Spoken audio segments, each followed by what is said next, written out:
a lot since George Floyd's brutal death at the hands of a police officer. I am not a black man. So when I leave my house each day, I do not leave with the underlying fear of what might happen to me because of what I look like. I will never be able to fully understand the ever-present fear that something bad might happen to me because of the color of my skin. No one in this community should ever have to live in fear of the color of their skin. Everyone should be treated equally. My administration has been intentional in this area, but we have so much more to learn, so much more to improve on, and so much more to expand on. We must strive daily to do everything possible to make everyone feel equal. As a result, today I'm announcing the Moving Forward Together initiative. It's an action plan designed to bring our community together following the recent protests and demonstrations in our city. This action plan will focus on public safety and racial justice. First, I will be creating a commission on police reform and racial justice. It will be chaired by City Councilwoman Michelle Chambers. The commission will look at the strengths and weaknesses of our public safety division, our community as a whole, and all current challenges that need to be addressed in our community. Further, they will be looking at the 8 Can't Wait initiative. In addition, this commission will be directed to report directly to my office without having to go through any intermediaries. Second, the Fort Wayne Police Department and the Fort Wayne United effort will be directed to build off of their past successes with an enhanced programming schedule designed to further educate our community. Third, I will be reconvening the Mayor's Roundtable on Public Safety. This roundtable, which has been inactive now for several months because of the coronavirus environment, will be put back into action. This roundtable consists of individuals representing a number of organizations in the city. They will explore various community sectors and how they can work together to enhance the overall safety of our city. Finally, I will ask our Chief of Police to address our police body camera situation in our police department and continue to look at the 8 Can't Wait initiatives. At this time, I would like to ask Police Chief Moore to come forward and say a few words. Chief? Thank you, Mayor.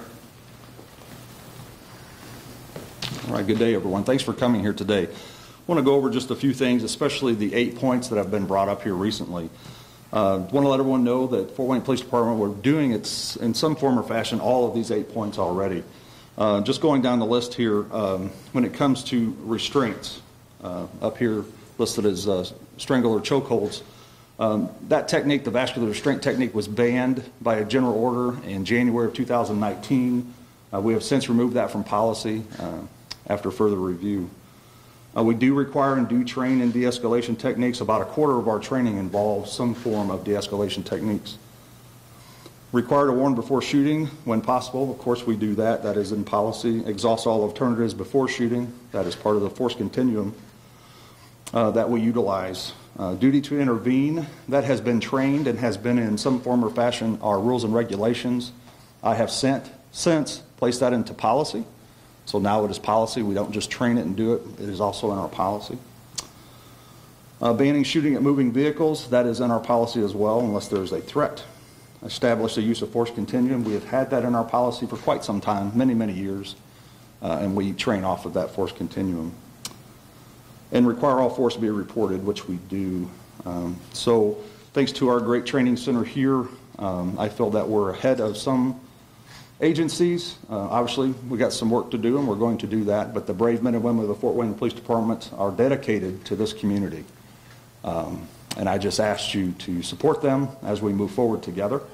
I do want to speak real briefly about body cameras. Over the years, we've talked about them, whether it's been cost or storage. We haven't implemented it across the board. Last October, I went to Chicago to speak one-on-one with Motorola. They have a division called WatchGuard, which is our in-car cameras, but they also have a body camera. I was given a demo at that time to further look at it. During this time period over the last couple of years, we've been involved in a digital evidence project where we store our digital evidence.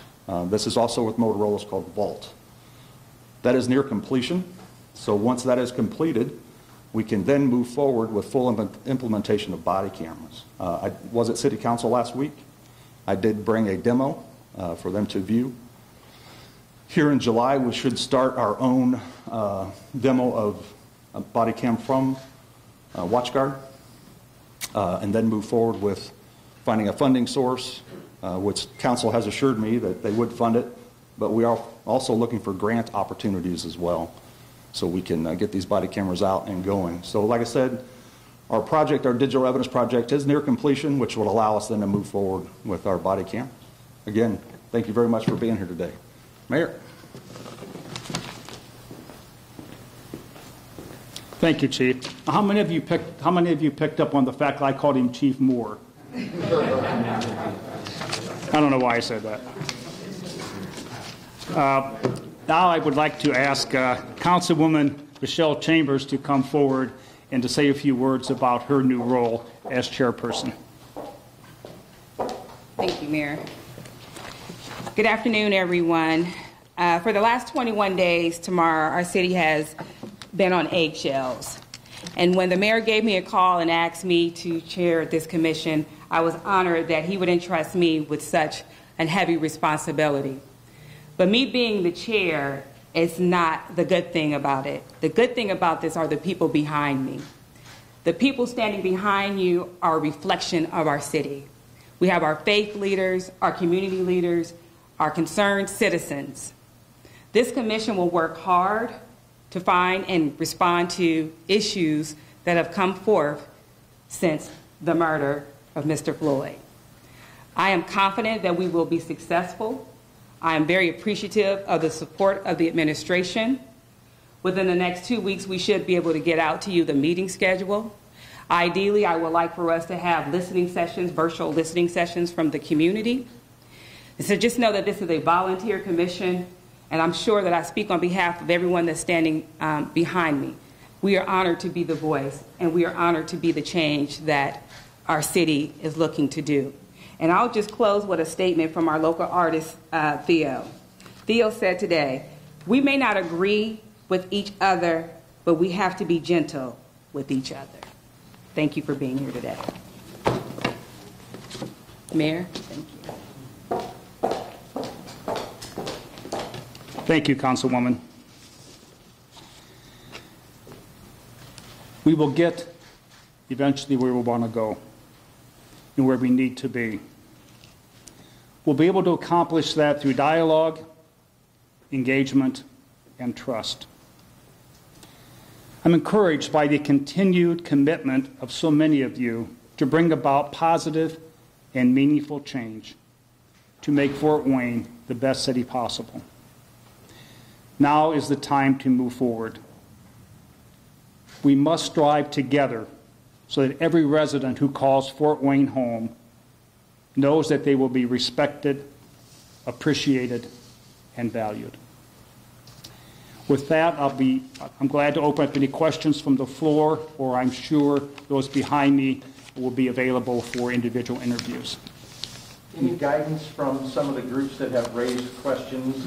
Some of the protest groups have had specific kind of demands. I don't know if demand's the right word, but points they have made. Was there a consultation with them regarding? Well, we took into consideration many of the requests, demands, if you like, of those individuals when we put together the committee and some of the directives that will be forwarded to Fort Wayne United and to the police force. So yes, much of it has been put into place. Mayor, one of those that hasn't, that was on the Changemakers Fort Wayne list of, I guess, demands was dropping all charges for the nonviolent protesters. Is that going into consideration, or? Well, that has not, that's no longer part of our purview, because once the arrest was made, then it's turned over to the county, and so it's up to the county prosecutor to further any action there. Again, I want to thank you all so much for coming. Again, all of us are available for additional interviews if you so desire. Thank you all so much for coming.